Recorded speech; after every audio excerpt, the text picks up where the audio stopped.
Great afternoon, everyone. My name is Lamont Gwynn. I am the host of the show Conquering Through the Crisis because I believe why cope when you can conquer. I'm really excited about today's guest because I've known this gentleman for a while. And when I tell you the information he's going to bring today is going to be really impactful. As a matter of fact, that's what our theme is, remaining impactful in a virtual world. Ladies and gentlemen, I'd like to introduce James Oscar Williams to the show. Welcome to the show, James. Thank you. I appreciate it. I'm glad you brought me on. Thought it was a really great idea, and hopefully I can bring some impact. I appreciate that, and I want to thank you too for coming on to the show. So let's just get started with a little background. Can you share with the audience a little bit about you? What do you do? Where you're from? That sort of thing. Sure. Well, I'm originally from Orlando, Florida. Recently, now living in two cities, live in Atlanta, still work down in Florida. And I'm a consultant for FranklinCovey. I am a client partner by title, but my job is to go out and help companies figure out how to enable their greatness in both their people and within their organization. So I spend my time trying to figure out all the challenging problems that businesses are having and how to get the most out of their people. Keeps me pretty busy. Awesome. And then you have a child. Yes, I have a daughter. So I have a daughter. She is 14 years old, and she is like everyone else, kind of learning how to adjust to this new world that we're in. When you're 14, you used to hang out with your friends and going to sporting events and really just enjoying life. And she's now become a total couch potato while she distance learns at home. Wow. So when we talk about, let's wanted to talk about what you do in how you have had to adjust to helping your clients in these challenging times. Can you speak about that a little bit? Yeah, so our world kind of got flipped upside down, as you know, a few months ago, back in March. And a lot of my clients, the way they engage, first of all, they had their workforces at their office, at their locations. And when we had the restrictions that are, have gone on in different states, they immediately had to try to figure out, okay, one, how do I communicate with my people? These are people who have never worked from home before or in a remote environment. And how do I make sure that the work still needs to happen? Who am I going to keep? Who do I need to pause and furlough? And that was a big adjustment because the majority of the times I'm with them in person.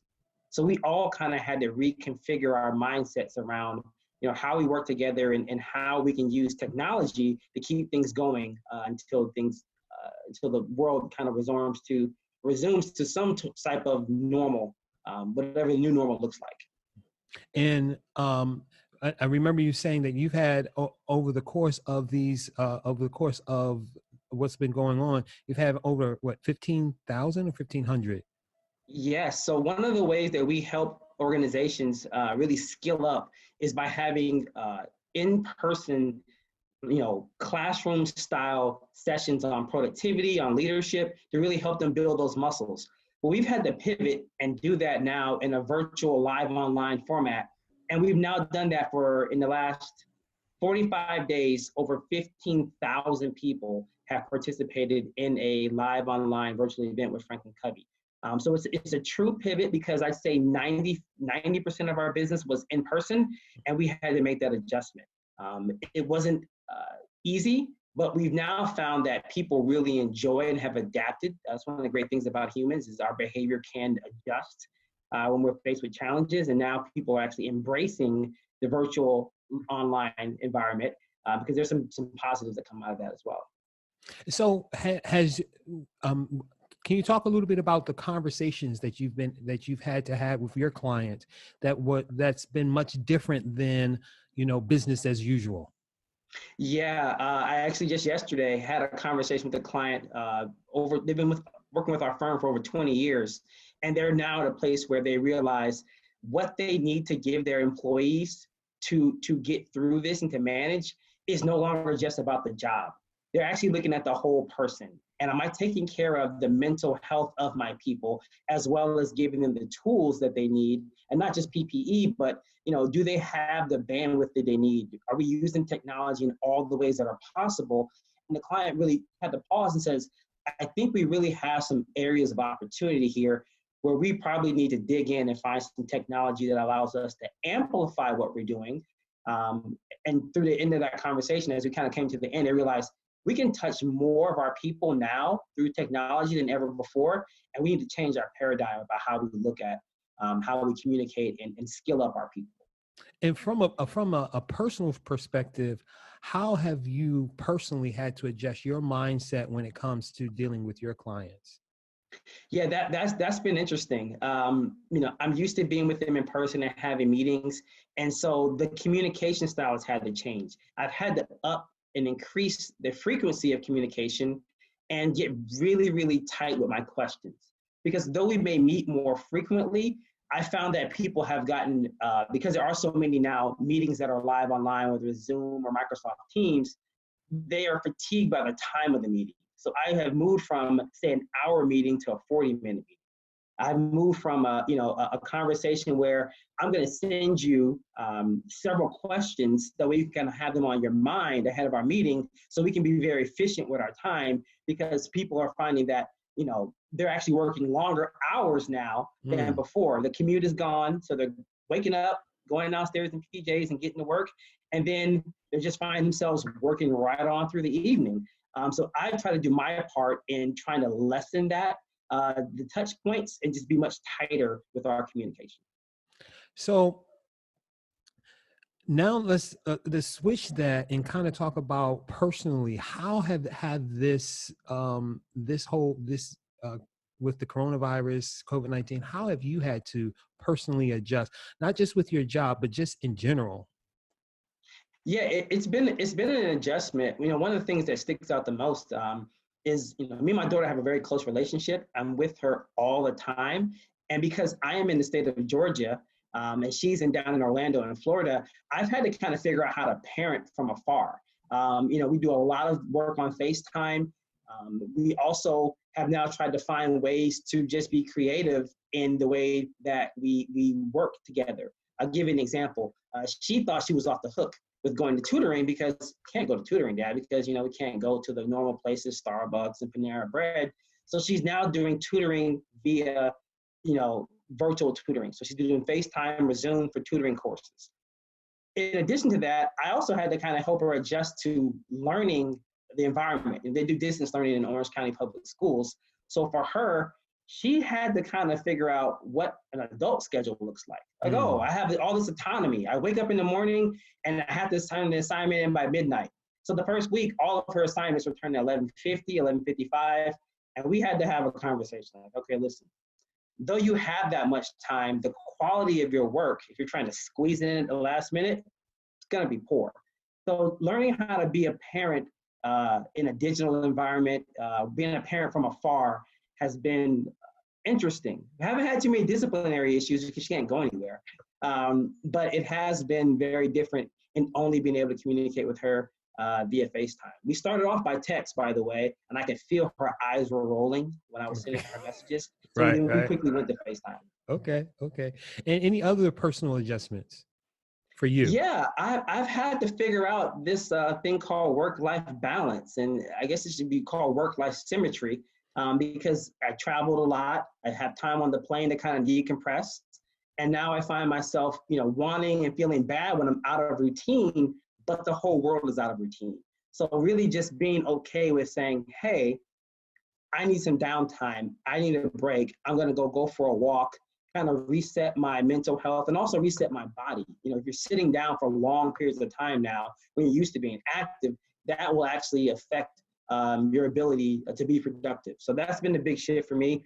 Not getting up at 4 a.m. I've moved it back 1 hour to 5 a.m., but still trying to get up and get the most things accomplished in the day as I can. Now, do you exercise on a regularly? I do. So I have been exercising, and I'm a runner. So I've got my mileage back up to 10 miles per run. I do that 3 or 4 times a week. And I also just started spinning. I have a Peloton bike. So I've been riding the bike and doing the classes, and blew my mind. I had no idea there was so much science in spinning. I got on the bike and just started moving the pedals. I had no idea what the form should be like and where I should drive my feet. And so it's been a learning experience. It's been a lot of fun. Yeah. I know for me, there's a Publix around the corner because I don't have a scale in the house.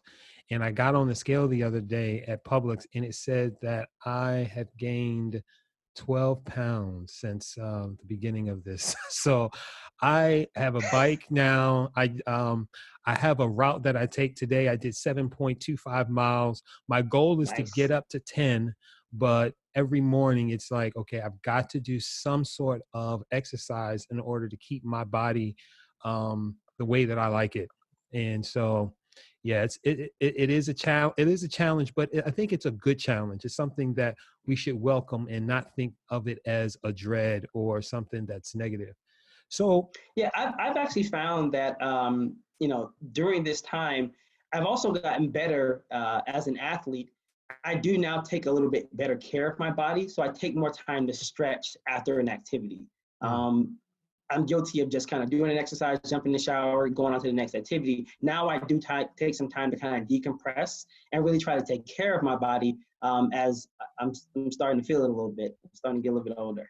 I can definitely appreciate that point. So, one of the things we talk when you talk about being impactful, oftentimes impact is something that we do outside of ourselves, right?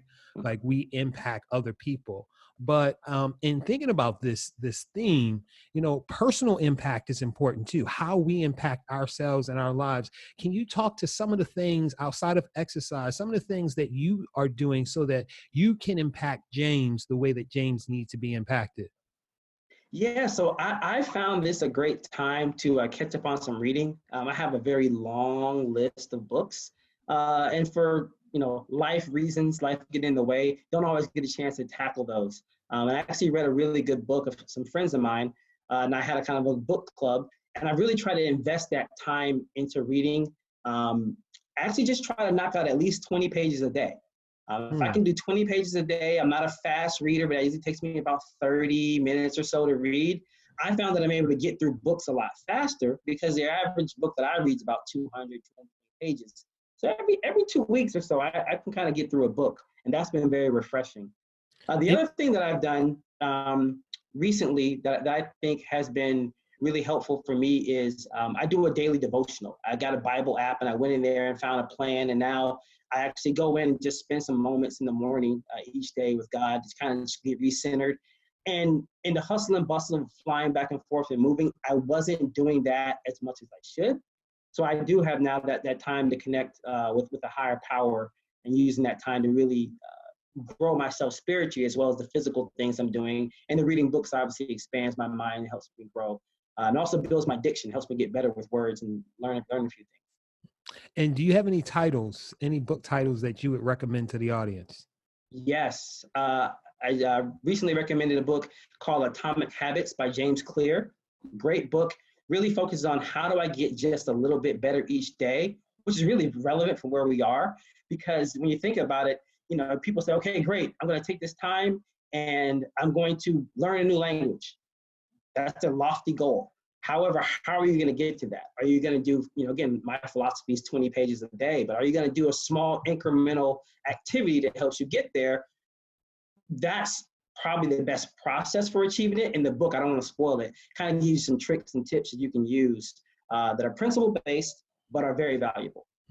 Um, Well, I'm sorry. no, go ahead. Another book recommendation is a book called When by Daniel Pink. And it really helps you figure out when's the best time for you to do activities based on your natural body clock and also the way other people engage with you. And one of the interesting stories in there is that they talk about earnings calls for executives. And the ones that happen in the morning have more success than ones that happen in the afternoon. So when you think about when you plan your day and when you plan certain activities, that book gives you a lot of insight into being your best, but actually for you personally, not just in the constructs in the kind of framework that society has for us. Not everyone is the morning person like I am, and some people are very productive at night. It talks about what activities to do at night versus in the morning. Wow, very, very nice.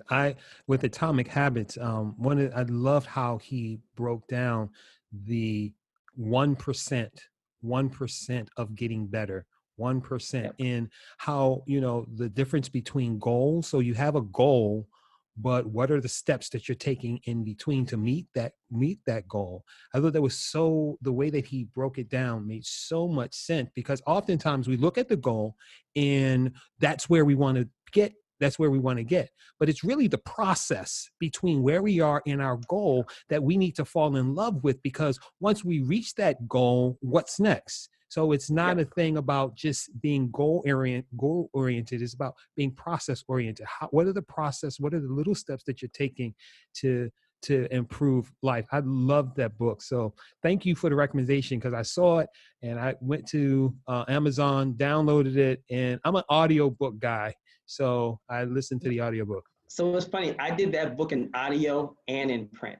It Okay. was that impactful for me. So I listened to it, and a couple of chapters, like, this is so good. I actually have to go back to this chapter and highlight and dog ear and spend some time making notes. It's a great book. I hope others take your advice as well and try it out, give it a shot.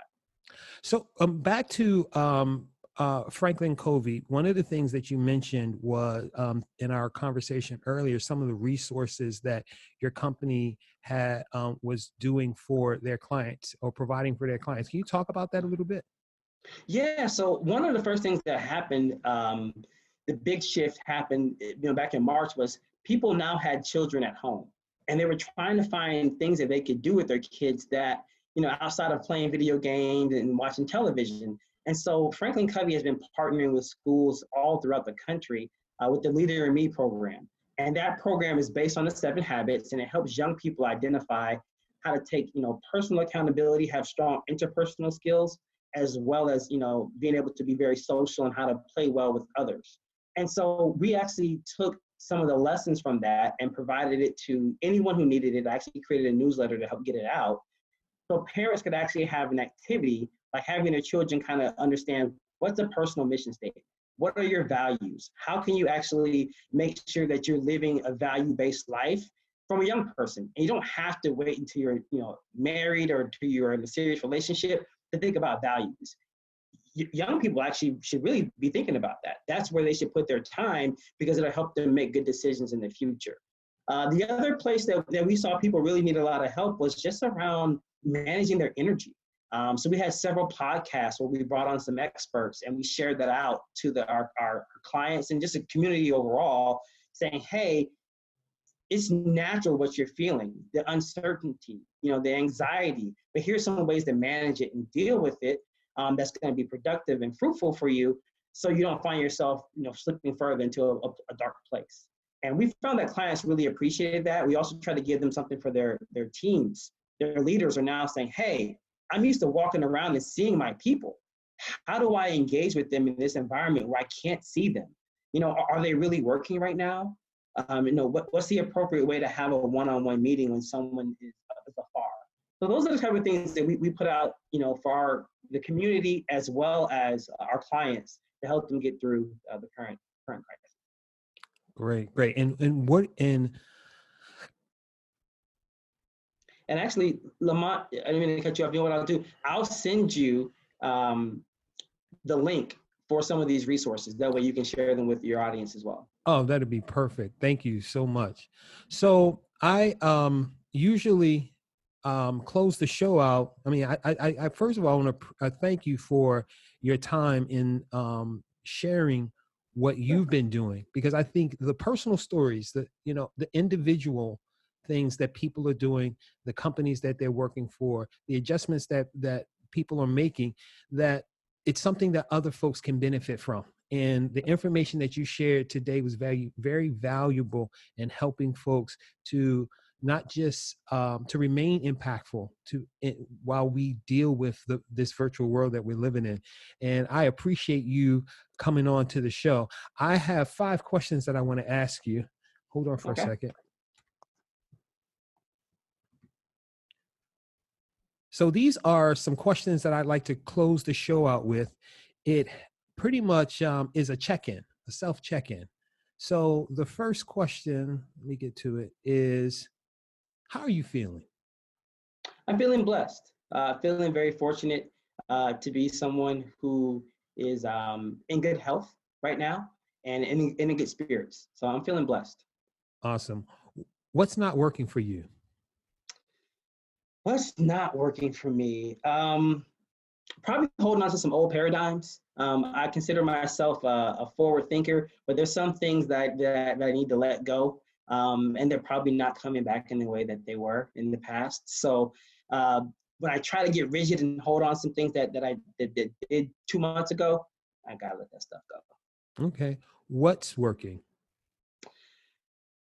I think what I'm finding is working the most is probably, leading every conversation, every action with some level of empathy. We're all in kind of different places right now in what we're dealing with. And, for some people it's financial, for others it's, stress management. For others it's trying to manage, having, kids. I have a friend who has, very small children, infants at home, and trying to run a business at the same time. And I find that leading those conversations with the check-in like you're doing, or just trying to offer some type of help, is working, because people are mutually benefiting from it, the giver and the receiver. What do you need? Probably need a nap. And in addition to a nap, I probably need to reach out to a few people and work on repairing some relationships, Mm. that because of time, because of life, aren't what they used to be. And if I do have some time now to really connect with those people, I probably need to make some phone calls and talk to some people that I Oh, haven't spoken to in a while. I love it. I love it. Please write that down. I'd love to hear how that comes turns I'll, out I'll, for I'll you. share with you too, how those conversations go. I appreciate that. What are you proud of? You know, I was having a conversation with a friend the other day, and for as much as we see some things that aren't that positive in the media and on social media, I am actually really proud of how people are kind of banding together and working together to get through this. I've seen a lot of good examples of people, whether it's restaurants, whether it's businesses, being very supportive of each other and trying to help each other get through. So I'm actually very proud as a human race, and as I can speak to my community here where I'm at currently in Atlanta, what people are doing to help other people out. They truly are doing, in most cases, the right thing with the right intent. Awesome. And then the final question is, what can you let go? Hmm. What can I let go? Well, I probably need to let go of a few of my subscription services that I'm not currently using right now. I've had some time to really kind of analyze how I spend my time, and I probably need to first get rid of some things that I no longer use. The other thing that I think I probably need to let go is my unwillingness to let my wife cut my hair, which is why I'm wearing this hat. I'm getting close to letting her cut my hair, which is going to be a big step for me, but I might need to just break down, let it go, let my pride go, and get that haircut. Well, I wish you the best of luck with that, because nobody's touching my hair who hasn't gotten a license. that's, I'm that's inching closer day by day. that's how I feel. James, I really, really, really appreciate you taking time out of your schedule. You've provided some value. My goal is to help folks manage, be able to go beyond just coping. Coping is one thing, but to Yep. get pushed through to the other side and to see how you are maneuvering, to see how you're working through it is an encouragement for other people. So thank you so much. I appreciate it. And for my audience, I'd like to thank you again for tuning in. Please join me tomorrow at 12 o'clock. I'm going to have the very first client that I picked up as a photographer here in Orlando. Her name is Trish Murphy. And when you hear what she's got to say, you will really be encouraged and uplifted. Again, my name is Lamont Gwynn. Thank you for tuning in. And as I close out this show, James, I say to you and I say to all my viewers, make it a great day. Thanks for having me, Lamont. You're welcome.